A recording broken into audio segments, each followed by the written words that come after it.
Evaporación.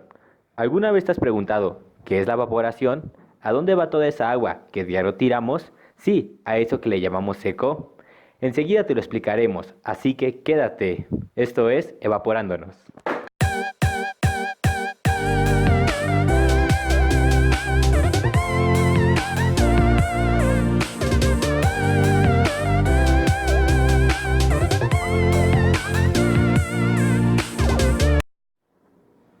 La evaporación es un proceso de transición de fase que experimenta una sustancia a partir de un estado líquido a un estado de vapor o gas. Este proceso ocurre solamente en la superficie entre el líquido y el gas. La evaporación es el inverso de condensación, transición de gas a líquido.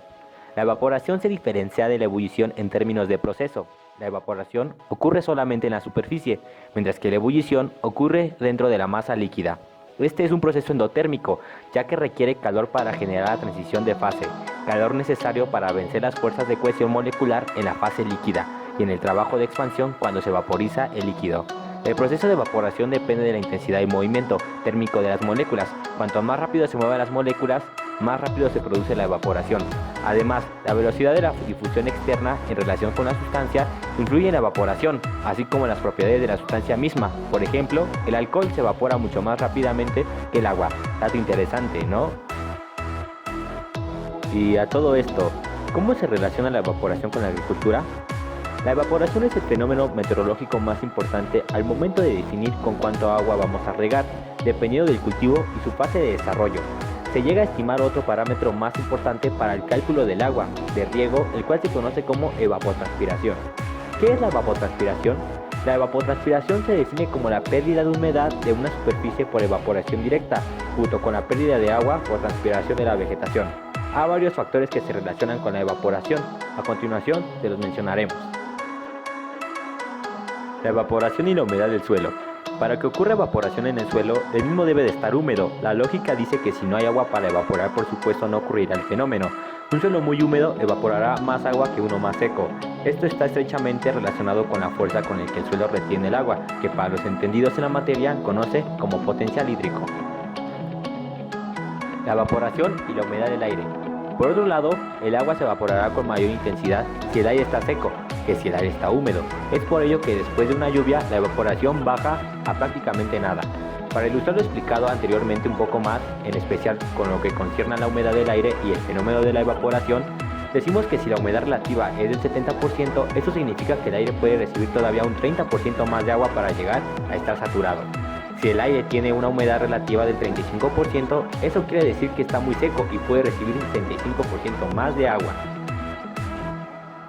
La evaporación y el calor.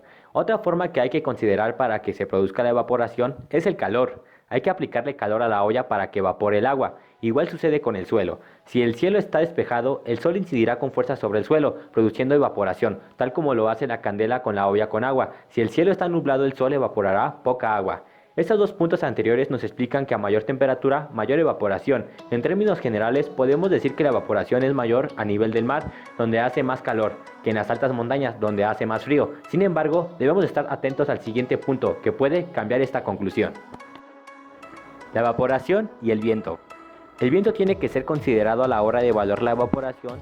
Si no hay brisa, el suelo evaporará suficiente agua para saturar el aire y se detendrá la evaporación por lo explicado anteriormente. Sin embargo, si el aire fluye, habrá siempre aire seco que humedecer y la evaporación será cada vez mayor en la medida que el viento sea más intenso.